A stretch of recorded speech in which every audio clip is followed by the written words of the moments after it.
यो खुट्टा अब यसरी झाऱ्यो भने चाहिँ फेद हुन्छ नि अन्त है। यो के गर्नु पऱ्यो, देउरे खुट्टालाई अलिकति तन्काउनु पऱ्यो क्या, अलि बाइक यो साइडमा ढल्किनु पऱ्यो। अनि बल्ल तिम्रो के भयो त, यो साइडमा तिम्रो हो, लेफ्ट साइडमा बाइक ढल्किएपछि के भयो, यो खुट्टा झरेन नि, हो कि होइन।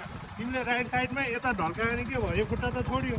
तिम्रो बाइक लेफ्ट साइडतिर हल्का ढल्किनु पऱ्यो, लेफ्ट साइडको खुट्टा चाहिँ अलिकति फ्ल्याट हुनु पऱ्यो, अलिक पर चाहिँ राख्नु पऱ्यो।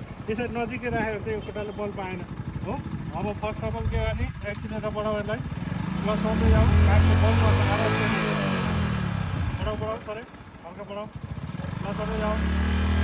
अब बाइकको आवाज चेन्ज भयो। अब ब्रेक गर्नु, खुट्टा हिँड्दैपट्टि एक्सिलेटर फुल प्लसमा चाहिँ ब्रेकसम्म चाहिँ गयो हो। दाहिने खुट्टा नझरोस् है यो हो, यसरी झर्नु भएन।